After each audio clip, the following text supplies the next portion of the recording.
All right, well, we'll go ahead and get started. Hello, everyone. My name is Dinah Sbelgio Kinard. I'm the Director of Admission Partnerships and Programs at St. Edward's University. It's so good to have you with us today for this webinar about our political science program at St. Edward's. Very excited to have you join us, and I know we have students joining us from all over the country and even all over the globe. Some who are going to be with us here this fall. Congratulations to all of you who are seniors and have decided to join us in the fall, and some of you who are just beginning your college search. So we're excited to have you here today. I will go ahead and go over a few logistics related to Zoom. I know everyone is pretty familiar with Zoom. So we'll go to the next slide. We will have a formal presentation from Professor Nichols that will last about 20 to 30 minutes long with a good comprehensive overview of the program. And then we'll leave plenty of time at the end for Q&A. So during the portion of the webinar, as Dr. Nichols is presenting, please feel free to drop questions that you have into the Q&A feature on the webinar tool button. We will get to those questions at the end. So while we might not answer them in live time, we'll answer them at the end of the formal presentation. But I do want you to add your questions as you think of things that you want to know more about that Dr. Nichols is talking about. And then certainly we will stay online as long as you have questions. So we're looking forward to telling you a lot about the program and then also just having a conversation with you at the end to learn more about what you want to know about St. Edward's and specifically about political science. So wonderful to have you with us today. I'm going to introduce our speaker. His name is Dr. William Nichols. He's a professor of political science at St. Edward's University. He's also the chair of the political science, global studies, and environmental science and policy departments here at St. Edward's. He's a wealth of knowledge, and I'm happy to turn it over to Dr. Nichols. Okay, hello everybody. Welcome to St. Edward's, a beautiful campus in a beautiful city of Austin, Texas.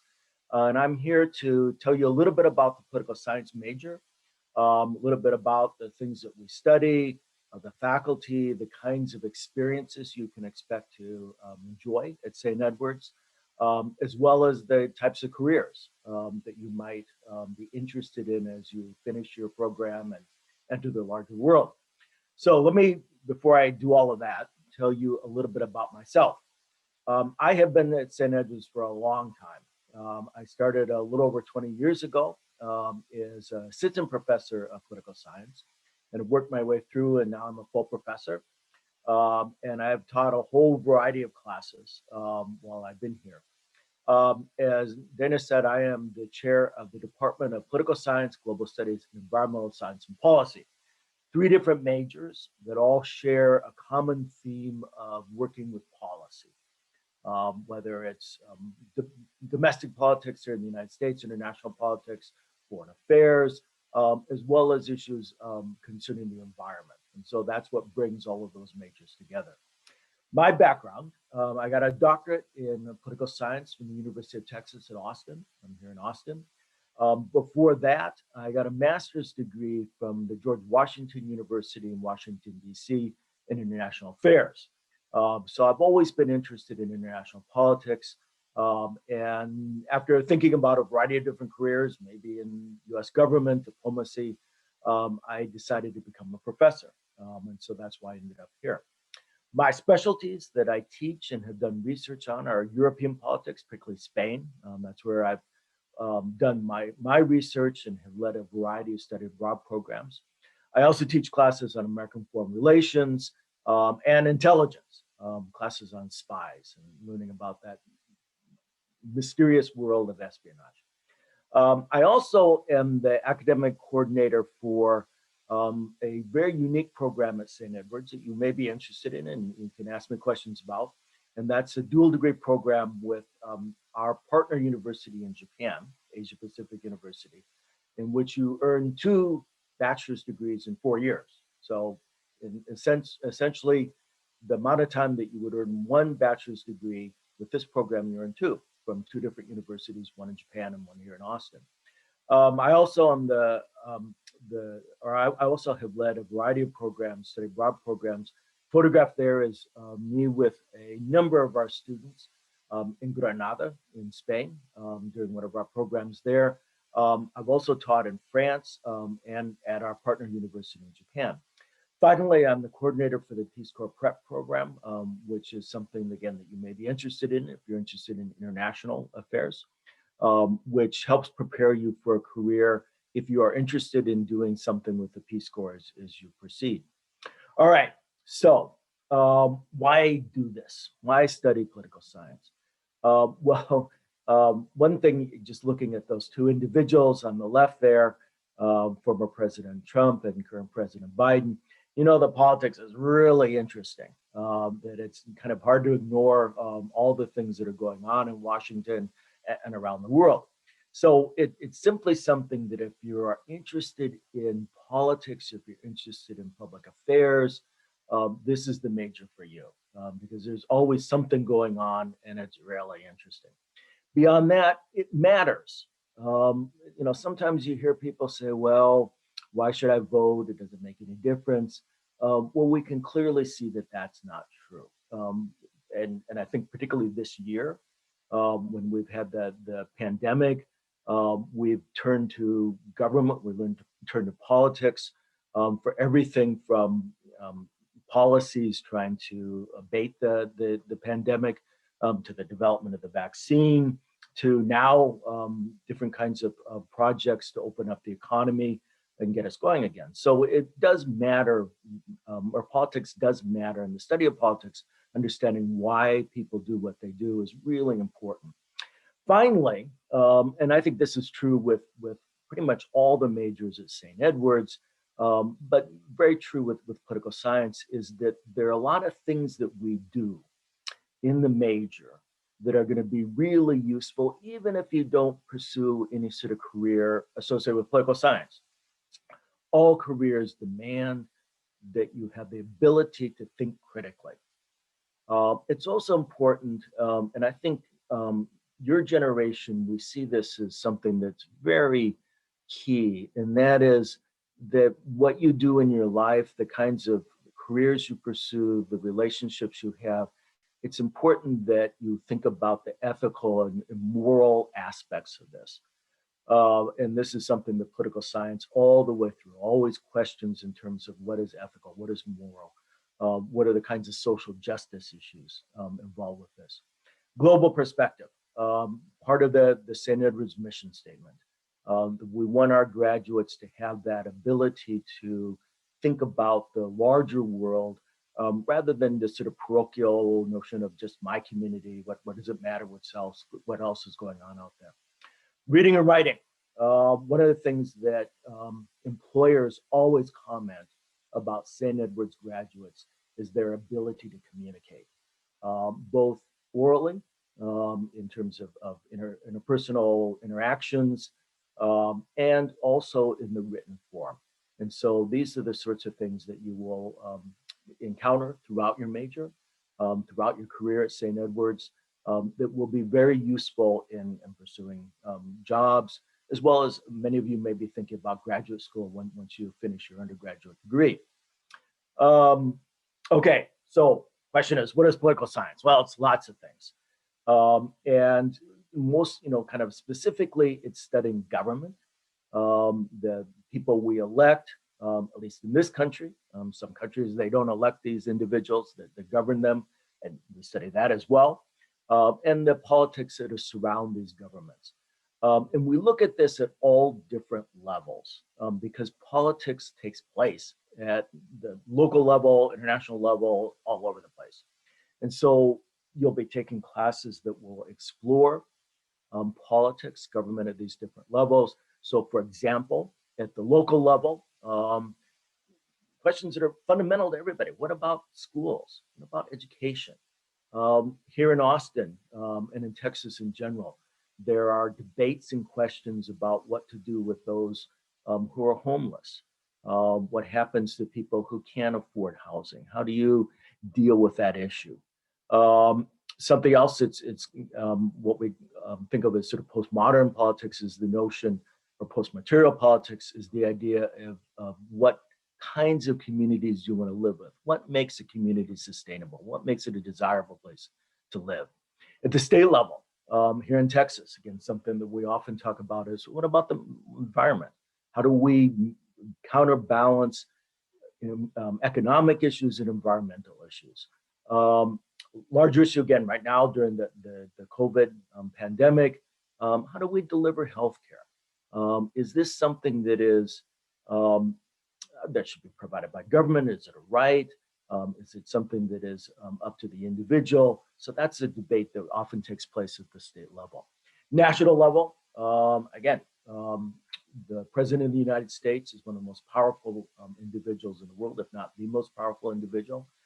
How does the president, how does he or she make their decisions? What's the role of Congress? How has that evolved in an era that's highly partisan? In terms of dealing with the world around us, what do we do to make sure that we're safe, secure national security? Immigration, huge topic right now. And particularly again, and it has been for some decades, it tends to in some cases be more of a crisis kind of thing. Well, how do you deal with that? How do you come up with an immigration policy or immigration policies that are just, that are fair? International level, one of the big issues always with international politics is war.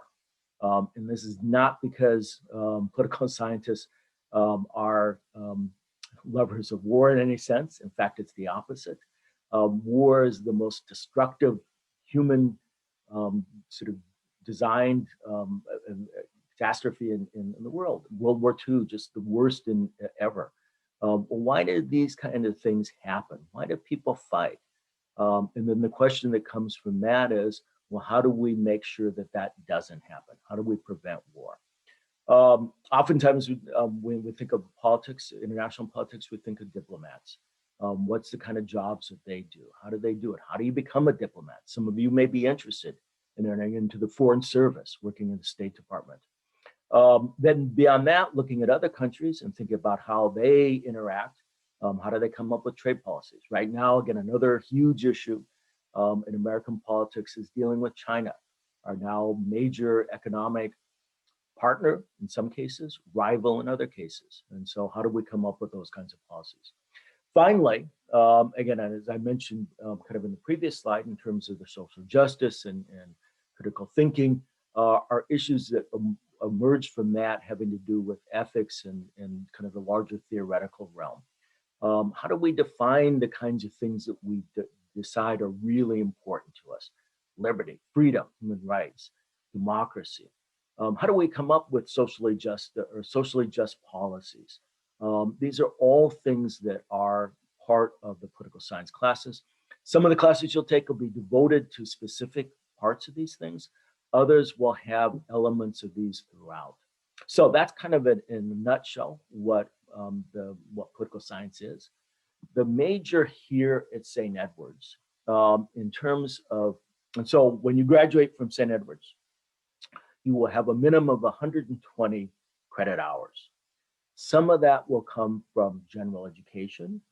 Some of that will come from something we call mission markers, which are devoted to things like social justice and identities and so on. And some of it will come from the major. 45 credit hours is a pretty normal number of hours for a major at St. Edward's. And in our major, it consists of basically two major elements. One is what we call the core, and these are classes that all students take. And so what we have determined that these are classes that we think that all students should have to have a basic understanding of political science. Obviously, American government, understanding the political system in which we live, international relations, how countries interact with one another, comparative politics, how do the British make their decisions versus the Americans, Germany, Brazil, China. And so it's basically looking at different countries and different political systems to understand how and why they do things. Political theory, going all the way back to Aristotle, Plato, up into more contemporary theoreticians, and basically asking questions, why should we do things, as in terms of why are things the way they are, what should they be? What are the sort of larger ways of thinking about this? Well, that's political theory. Research and statistics. This is basically something to help us quantify, in many cases, to understand why things are happening.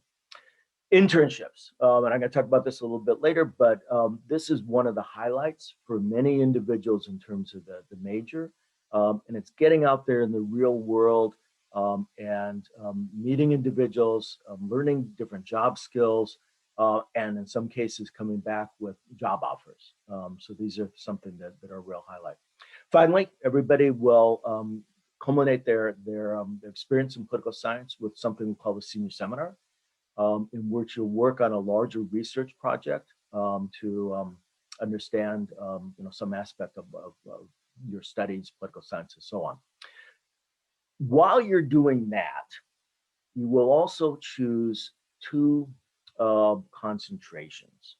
And so these are fairly standard. So American politics, international politics applied in pre-law. And so this is a way for you to delve more deeply into one of these areas or two of these areas that you find more interesting. And so let's say, yeah, I'm kind of thinking of going to law school. Okay, well, there are a number of classes you can take there that will, one, help you prepare for law school, but two, help you think about, well, is this something I'm really interested in? You may also be interested in international politics. So you would take some classes maybe on the politics of Brazil or the politics of Asia. We have a whole variety of classes that basically cover the world, and sometimes dealing with things like, again, foreign relations, my intelligence class. These are all ways to kind of delve more deeply into the international realm. So you'll choose two of those and take classes in those, and then also what we call two electives, which, again, it may be one of those things like, well, I'm going to focus on American politics and applied politics, but I really want to take Dr. Nichols' class on intelligence because that sounds cool, and it is cool. So that would be something you could take as your elective. Or if you say, wow, I really like all these pre-law classes, I want to take a couple more, even though I've satisfied the requirement. And so you can do that with the electives as well. Okay, so some of the classes that we offer. And before I say that, this is one of those photographs. We always think it was fairly remarkable in the United States, is that we tend to have, and again, this last year was a little messy, but we tend to have one of the more friendly and peaceful transitions from one president to another.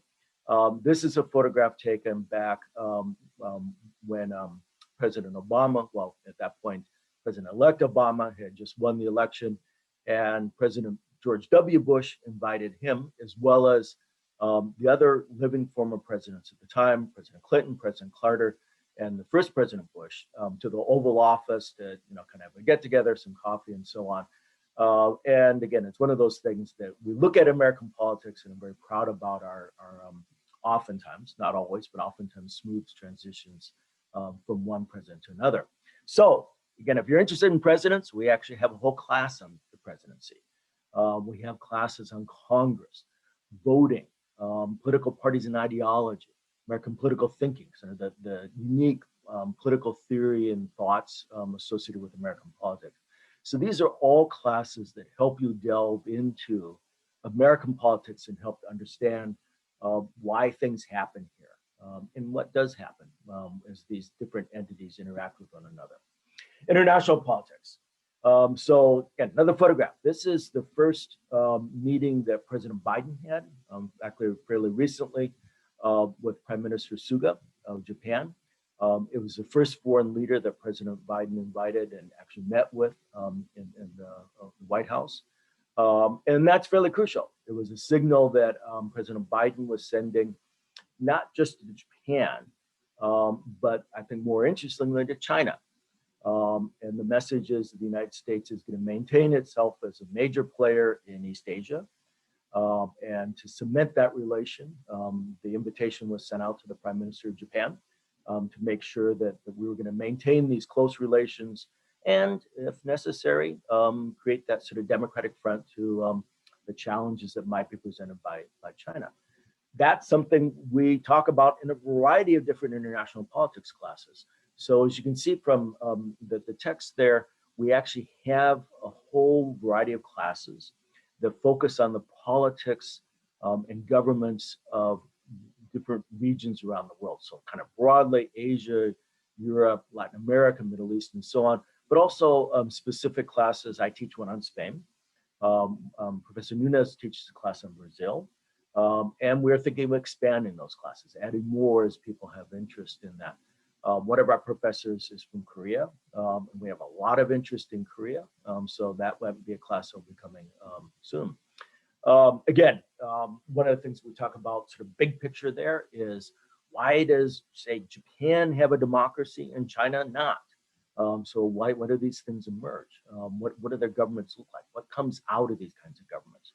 Then specific classes, again, class I teach, American Foreign Relations. It's basically just covering the world. How does the United States, what's the history of our relations with all the different entities out there? International political economy. How does the global economy work? What is the role of the United States in that economy?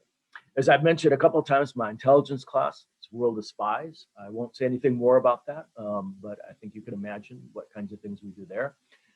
International security and conflict resolution. Again, as I mentioned before, big question, big issue always in international politics is war. And then the flip side is, how do you prevent war? And so this is a class that focuses on that. Migration, huge issue, not just here in the United States.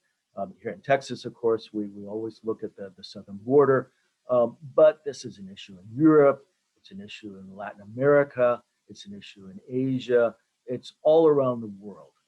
Why are people moving? What are the sources of that? What are the kinds of policies that countries come up in order to deal with that? And then sometimes we have classes that are more specific. So as I mentioned, Professor Nunes before teaches Brazil. He also teaches a class on US Latin American relations. One of our oldest partners in terms of diplomacy, going back to almost the beginning. And so it's been an important relationship throughout our history and how the two regions deal with one another. Applied politics. Some of you may be interested in actually becoming politicians, or if not that, working for politicians, working for elections, working for members of Congress, legislature, and so on. This is the area for you. And again, you can see here a whole variety of classes, state and local, interested in Texas politics, for example, or politics of California, New York, Tennessee. This class will talk about how local politics work, how state politics work. Political management. This is the stuff that if you are interested in getting involved in a campaign, getting involved in dealing with electoral politics, this is the class for you. Politics in the media, hugely popular class here. And today, of course, this is impacted greatly by social media. And that's just changed the entire environment of media and the role it has in politics. But then you still have the traditional media, things like the New York Times, CNN, Fox. These are all major players. And what role did they play in politics? Politics of film. This is a new class. And Professor Long, one of our professors I'll talk about in a minute, he teaches this class. And he has been particularly interested in the cinema. At one point in his life, considered a career as a screenwriter. So he's very interested in film and how that reflects the political environment and so on. Legislative process. Again, we sometimes have this, I think, perhaps glorified, distorted, or I'm not sure how to describe it, view of how things get done. And so we often refer this as sausage making. But this is how things actually get done in terms of policy. How do the laws get made? And so legislative process will deal with that. And Professor Thomason teaches this class. And he gets down and this is something he's been involved with for years. He gets his students actually in this Texas Capitol, sometimes even lobbying in terms of certain bills. And so it's a great experience and a great class for those of you who are interested in. Lots of our majors are interested in law and thinking perhaps of becoming an attorney. And so this, as I mentioned before, this is one of those areas that helps you think about, well, are these the kinds of subjects, these are the kinds of classes that I'm interested in pursuing at a postgraduate level, and perhaps to focusing my career on dealing with the law, dealing with legal issues. And so again, we have a whole variety of classes here, basic class on constitutional law, civil rights, civil liberties, what kinds of things, what kinds of freedoms, liberties, rights, obligations do Americans have? Criminal law, those of you interested in maybe going to work as a prosecutor, defense attorney, these are the things that would be interested to you. We have a lot of students who are interested in the environment. And environmental law is increasingly important as we debate the kinds of things that we think are appropriate for government to do, are appropriate for businesses to do, and so on. And finally, we offer a class on legal writing that is a good thing to have. If you're interested in going to law school, lawyers write differently. Not worse or better, they just write differently. And so this gives you an insight into how that is done. Okay, so once you've decided on political science, you may, because the way the degrees are structured and general education is structured at St. Edward's, you may find that you actually have the time and the sort of course availability to double major or minor in another area. I have listed here a variety of majors that fit really well with political science. Global studies, political science, a lot of overlap. Environmental science and policy, political science, a lot of overlap. And so these are two majors that just fit very nicely together. And in fact, some of the classes you take for one major will count for the other. So it's a good fit. A lot of people in political science are also really interested in history. They want to understand the underpinnings, the historical underpinnings for why things are the way they are today. History helps you do that. Sociology, again, looking at how societies are structured, how people interact, again, important for politics as well, and so on. So again, one of the things, as I mentioned, is the way things are structured here at St. Edward's. You can do something that we call double counting, where courses may count for two different majors, or in many cases, will also count for general education requirements. And when that is the case, that frees you up in terms of your hours to allow you to expand more in terms of your interests and the kinds of things that you might want to study besides political science. Outside the classroom. Again, as I mentioned, one of the things that we're very proud about are our internships. And St. Edward's is ideally located here in Austin. If you are interested in actually getting involved in politics, we have so many students who do their internships at the Texas State Capitol. The Texas legislature meets every 2 years. It's meeting right now. St. Edward's students are highly desirable interns at the Capitol. We always get such positive reviews from senators, state representatives about how hardworking St. Edward's students are and how really good they are. And so that's something you might be interested in. We have students who do multiple internships. They do one semester and then maybe another one over the summer. And so it's the kind of things that gives you that real life experience. As you can see, we have other places besides Texas State Capitol. We've had students that have gone to the US Senate, State Department. There is a consulate here, Mexican consulate here in Austin. A lot of students interested in the law. And so they find internships at law firms and so on. So you can see a whole number of things. It's basically left to your imagination, the kind of thing that you might be interested in. Study abroad. Now, I will say honestly, 2020, 2021 have not been good years for study abroad, but we fully expect this to be up and running again next year as the pandemic gets under control and more people get vaccinated and so on. But I have listed here just a sample of the places that we send students. I put Spain up front because that's my favorite place. But again, you can see that we've had students going all over every continent, basically, except I guess Antarctica. And the students just love it. It's something that is a real plus when you're thinking about jobs afterwards or graduate school. Of only a very small percentage of undergraduate students ever do any sort of study abroad experiences. So if you have that on your resume, it's a huge plus. You can do these kinds of things for a summer. You can do them for a semester, or some people even go for a whole year.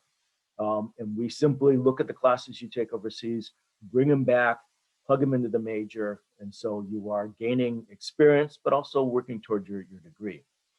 Finally, St. Edward's is just a mountain of student organizations and clubs. And some of them are things that fit perfectly with the political science major. I was going to say International Affairs Society, student government. I'm not positive about this. I haven't seen the statistics, but it always seems to me that the student body president at St. Edward's is a political science major. I'm not positive about that, but it seems to me that that's often the case. So you can see where there's lots of opportunities to get involved with fellow students, get some experience, and to be honest, they're a lot of fun. Okay, some of the faculty members. There I am at the bottom. You can see me, but some of the other faculty members, I've mentioned some of them by name. Now you can see their pictures. Professor Ju focuses on Latin America. She's on the upper left there. And migration is her particular interest in sort of theoretical kinds of things. Professor Long, I mentioned him. He is the professor who does the media stuff, focused primarily on American politics. Again, sort of going clockwise here, Professor Lee focuses on Asia, and she teaches class on conflicts. Professor Nunes, I mentioned him before when I talked about a class on Brazil. He is actually from Brazil. He also does classes on civil liberties and on classes on U.S. Latin American relations, Latin American politics. Going down the next level, Professor Thomason, I mentioned him. He's our specialist on state and local politics. He has vast experience in lobbying, so he knows the game, knows how to play it, and understands the ins and outs of getting things done. Professor Gunir, she is a specialist in the Middle East and also has a strong interest in political economy. So looking at how the world is connected in terms of economics.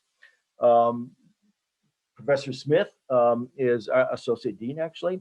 He's also a specialist on American politics and the presidency. So he traditionally teaches a class on that. Professor Balance, actually a former dean for the School of Behavior and Social Sciences. And she is a specialist in international politics and in particularly Eastern Europe and Russia. So always a hot area. And finally, there I am on the bottom left. And again, as I've already mentioned, my interests are European politics, international politics, et cetera. Okay, what do you do with this major? And where will that take you? So again, there's almost too much to mention. And again, we're always surprised at the different kinds of careers that people follow. But one of the things that we're very proud of is the fact that our students pursue and win these prestigious national scholarships and fellowships. You can see Harry Truman, Fulbright, scholarship from Japan, et cetera. And then careers both in the public and private sectors, and then a variety of different kinds of postgraduate studies in sometimes master's programs, sometimes PhDs, and in other cases, law school. So again, I don't want to spend too much time, but you can kind of see the kinds of things that people are doing, public sector kinds of things, foreign service officer, this is getting involved in diplomacy, policy analysts. So we have one, for example, a former graduate working in San Antonio for the city government, another one working here in Austin for our public transportation, Cap Metro. And then you can see a lot of people interested in the law. And so we've had attorneys or people that have gone on to become attorneys, working for things like immigration, equal justice, business law, family law, et cetera. And again, see lots of other things, careers in journalism, careers in public health, and again, sometimes private sector kinds of things, businesses, and so on. The skills you learn in that major, or in this major, prepare you for a whole variety of things, either private or public sectors. Graduate school, just a list of the places we're very proud of our legacy or our experiences with people getting into law schools and graduate schools. So here in Austin, the LBJ School, very prestigious program in public policy.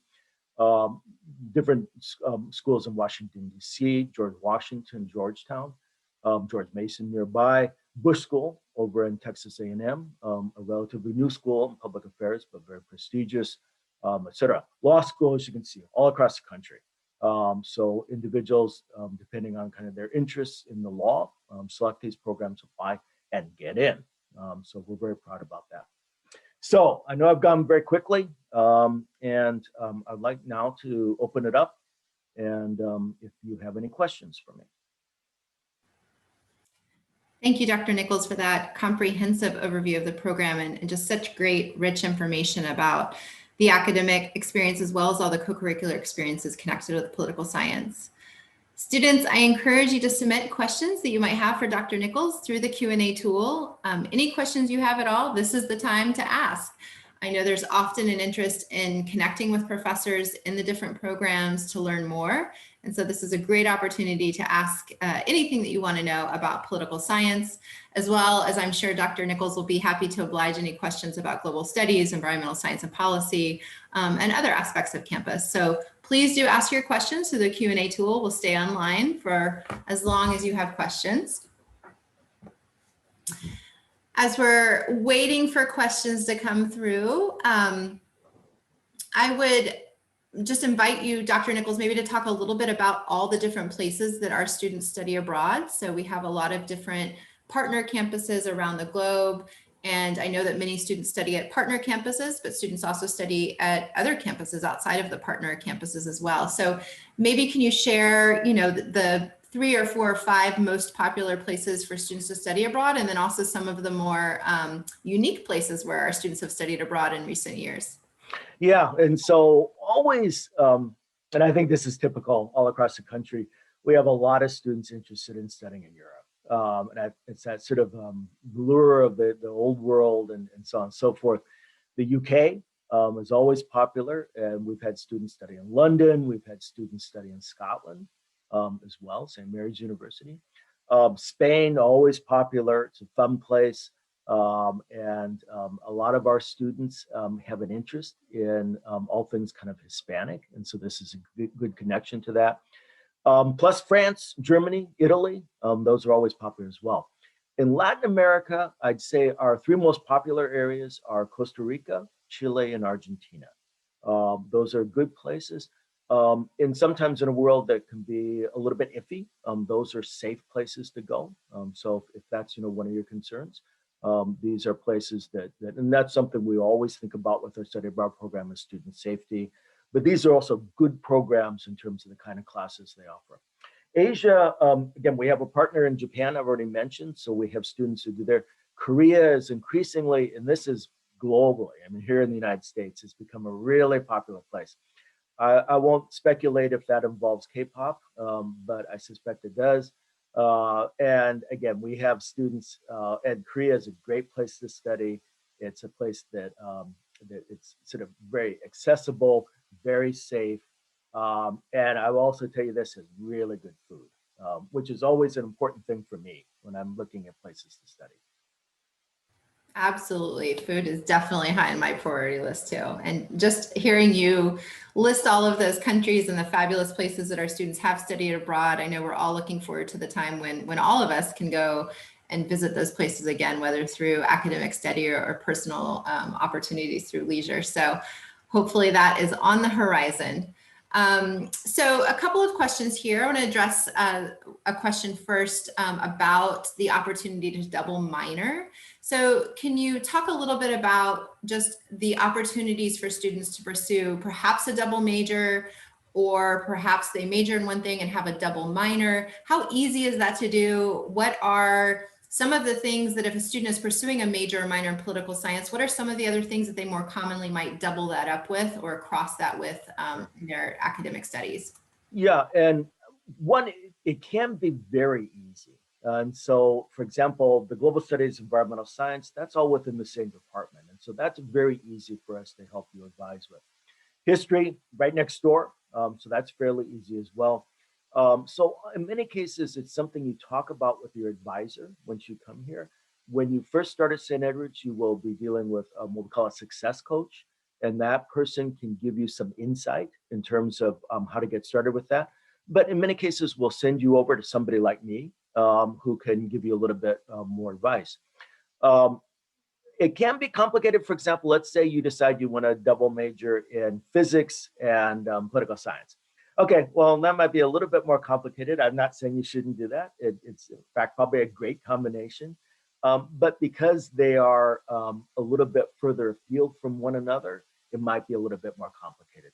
I'm not saying it's something you can't do. And again, we have students who are very creative in terms of their time management as they look at their classes.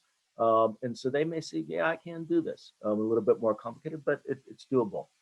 It's something that I'm finding in terms of my own advisees, almost everybody has at least a minor because it's so easy to do that. But beyond that, more students are looking at it and say, wow, I can do a double major and it won't mean any more time at St. Edward's in terms of I'll be able to finish my degree in 4 years and I'll have 2 majors when I graduate. And no, that always looks good. And it allows you to explore other areas and say, wow, I'm really interested in political science. Boy, that economics is something that I'm interested in as well. Okay, do both of them. And you can kind of think, well, which one do I want to make my career? Or maybe both of those. Yeah, absolutely. I think when students express an interest in double majoring or double minoring, at least when we talk to them in the admission process, to me, it's always just so refreshing because it means that it's a student who's academically very curious, wants to explore. And I know that a lot of students sometimes say, you know, gosh, I don't know what to major in. I'm interested in these 3 or 4 different areas and I haven't decided yet. I always remind students like that's okay. You know, it's in some ways a benefit to be undecided when you go into college, especially a college like St. Edward's that allows students to explore the curriculum.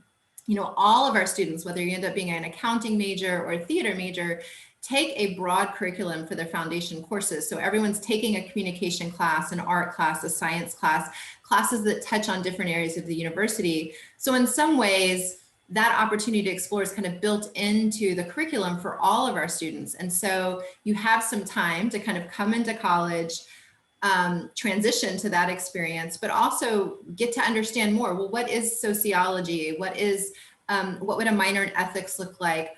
You know, what is involved with a video game development major, and get some time to kind of learn about the programs and sample them in many ways so that you can kind of then more thoughtfully kind of come to a decision on what you want to major or minor in versus, you know, sometimes in the beginning, if you go in kind of thinking this is what you want to do and you're going down that course and then you change your mind, at some institutions, it's harder to be able to change course and stay on track to graduate in 4 years. So I love that we give the students lots of flexibility, lots of support and guidance. You know, as you mentioned, Dr. Nichols, your success coach is working with you, faculty are working with you. I mean, your faculty are people that you know, like they're real people. They're not standing in a lecture hall of several hundred students. They're in a classroom with you with, you know, maybe 20 or 15 or 10 other students.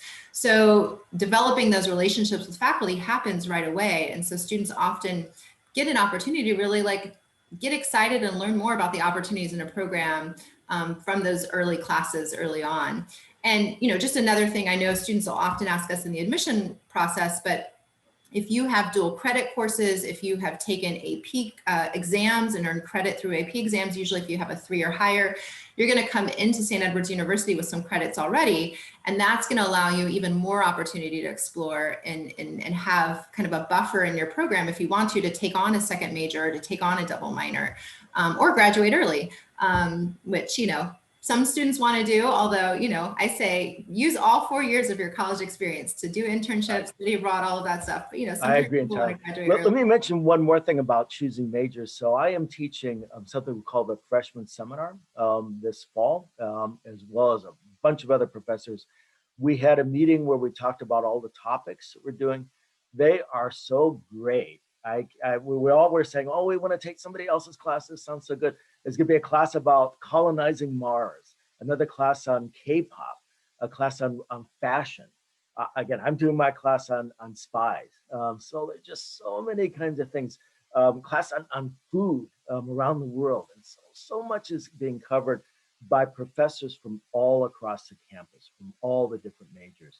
And so oftentimes this is a way that students begin to think about, well, I thought I was going to major in psychology, but this class on biology I'm taking is really cool. maybe I'll do that instead. And so, or maybe I'll double major, because that would be a good way to do it. So we have lots of different ways to help you explore the kind of things you think you might be interested in and things that maybe you didn't know you were interested in. Absolutely. Well, sign me up for that class on fashion and the one on food around the world. Those actually, all of them sound really interesting. I want to take the one on colonizing Mars too. It sounds fantastic. So a little bit, can you talk a little bit about the teaching style at St. Edward's? What is kind of the most common way that professors approach their classes here? Is it lecture halls, or students kind of just listening to a lecture, taking notes, and then sitting for exam? What is the teaching style that we use here at St. Edward's? Yeah, one of the things that we're so proud about is that we have small classes. And so you're right there with your professor. And yeah, we do some lecturing, but I know when I lecture, there's no just me talking nonstop for 50 minutes or something. It's always interaction. Talk about something, ask questions, sometimes get groups of people together to work on projects. Students will do presentations, we'll play games in classes. So it's all sorts of different kinds of things. And so one of the things you'll learn as you take classes at St. Edward's is every professor has a different teaching style.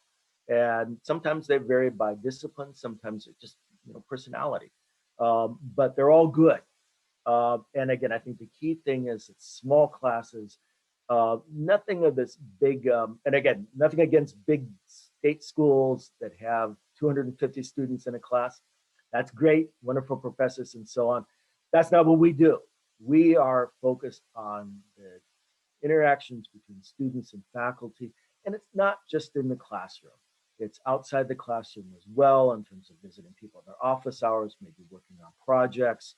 And you have questions that are beyond the class, and something you're interested in doing maybe as an intern, something you're interested in, maybe a postgraduate career. We're here for that. And so that's the real highlight of St. Edward's are the faculty and their relationship with the students in terms of helping them learn. Absolutely. And I think it also, I hear from students here that they also just learn so much from their peers in that type of a classroom experience, right? Like, because it's more of a discussion oriented experience rather than a lecture. And so others, students are contributing to the discussion, and you just make more connection and friendships that follow outside of the classroom by having those small classes with peers and getting to connect, right there in the classroom through the conversations that take place there. So yeah, I think we're all excited and ready for some in-person classes to return this fall. And even though the virtual classes have been able to kind of simulate and maintain that same level of high engagement, small classes, certainly the in-person classes are going to be wonderful when we can return to that. And I'll tell you, the faculty, professors are so excited about coming back to the classroom. We are ready to go now. So we want to be there with the students. I think one thing that we all learned this year is how much we miss that. I think both students and faculty. So we're looking forward to the fall. Absolutely. Absolutely. And I know there's many things that faculty have learned in this remote learning experience environment that will still be able to kind of contribute to when we go back to the in-person format, but ways that we can even enhance the in-person format from ways that we learned to communicate virtually, right? So that's exciting too. I'm excited about that. So we have a question here from a student about taking a gap year for an out-of-state internship. And I guess I would ask the student to maybe follow up with some additional information. So are you asking about if you start at St. Edward's and you begin college and then you want to take a break to do an internship out of state?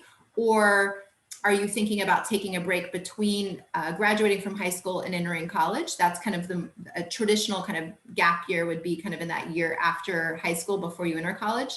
We certainly, and while I'm inviting the student to kind of ask the question in a little bit more detail or to clarify, and we'll certainly respond. But in the meantime, we'll just say that there certainly are students at St. Edward's, and I know you spent a good deal of time talking about all of the fantastic internships that our students do here at St. Edward's. Some of those internships are not in Austin. They take place out of state, sometimes even out of country, and students, so can you talk a little bit about that, Dr. Nichols, the students who do internships while they're a St. Edward's student, maybe it's in the summer, maybe it's during a semester, where they're not physically here in Austin, but they're doing an internship somewhere else in a semester or summer program. Yeah, and let me say, this is not exactly a gap year, but we have had students who, for example, say, well, I am going to work full-time on a political campaign. And that means, for example, I'm going to be gone the whole fall. Well, we can work it out that you actually get academic credit for that, so that you will sign up for it's kind of we'll put together a variety of internships. And so you will get political science credit for working in that political campaign. And our view on that is if you are actually working full-time in a political campaign, you are probably learning so much that you would never learn in the classroom, that we want to make sure you get credit for that. So that would be one way we could do something like that, if that's the kind of thing you're interested in. And it could be something beyond for example, a political campaign. There might be something else that you kind of imagine that would be a full-time that would take you away for a semester or so. I think, again, the larger question is how you sort of conceive of this gap year in terms of it's something more traditional or something you would do midway. Not quite a gap year, but we do have students that do a study abroad for a whole year.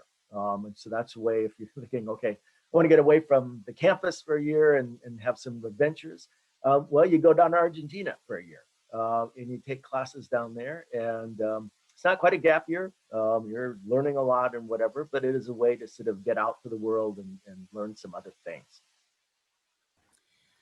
Excellent. And thank you for the clarification for the student who asked the question, from the student who asked the question. But the student's asking specifically about the internship with the CIA and what that might look like if they're here at St. Edward's studying political science or a different program, and then doing the internship with the CIA. And so taking a bit of a break there perhaps. So can you talk a little bit about maybe that internship specifically, or students who've done similar types of internships for other agencies in the federal government? Yeah, and again, without kind of knowing the specifics of it, and we've had students that have done internships with the government, with intelligence. So it depends. Sometimes the CIA has summer internships, so that might be an option. If it's something longer, it would be like what I mentioned with the political campaign. We would just simply have to look at what we're doing and make a fit. I would say, yeah, an internship with the CIA would be great. And trust me, you're not going to be engaged in secret missions around the world, but you're going to learn a lot. And if you're interested in a career in intelligence, this is a good way to get into it. And learn a lot of stuff, make a lot of contacts, and so on. A little bit outside that, we had a student some years ago who did an internship with the U.S. State Department, and she was sent down to the American Embassy, I believe in Uruguay, which happens to be a very small embassy. And she came back and she said, "You wouldn't believe the kinds of things they had me doing." And I think the other thing that she said was that she was surprised at the fact that she could do it, that she was given all this responsibility and she managed it easily. So again, I think it says something about our students, but also says something about the kinds of opportunities that are out there. And sometimes it surprises you. As an internship, you're not simply, working as a glorified clerk. You're actually given tasks. And when you do those tasks, you learn a lot and you realize how much you can do, your opportunities. Absolutely. And I think you mentioned this during your presentation, Dr. Nichols, but so many employers seek out our students for internships because they do bring so much kind of skill and talent to that internship setting, because they are used to being called on to, contribute their thoughts, contribute their skills, because they do that in the classroom here. They're used to kind of working with professors on research projects or developing a paper for a conference, because they get to do those things as undergrads here, which is so exciting. So, as interns or as employees, when they get to, senior year and they're looking for jobs, they're sought after because they have so much rich experience under their belt, and they're not afraid to jump in and contribute when called on, because that is part of the culture at St. Edward's. They get that opportunity to experience that in the classroom and develop those skills. So I think you have a student who's probably already a good fit for taking your SPIES and what is the SPIES class called? SPIES and Intelligence, or SPIES and? Well, the upper division one is Strategic Intelligence. The freshman seminar, if you are thinking of coming here, is called Cloak and Dagger the world of espionage in fact and fiction. So we're going to be all over the place in that class. It'll be a lot of fun. That's excellent. So that's a class this fall, Cloak and Dagger. Cloak and Dagger with a freshman seminar. And then typically in the spring, I teach a class on strategic intelligence. Gotcha. So a little bit more technical sounding, but it's the same thing. It's spies. Excellent. Well, 2 more classes that I want to be able to sign up for too. So I'll have to talk to someone in the admission office, see if I can get in. We'll get you to that fashion class. Exactly. Excellent. Well, I'll give our audience just another minute or so to contribute any last minute questions that they might have. Dr. Nichols, anything else that you would like to say before we close out? No, other than, boy, I hope you come here. And when you do, make sure you visit me in my office and we can talk. I will introduce you to other great professors. We'll get you going.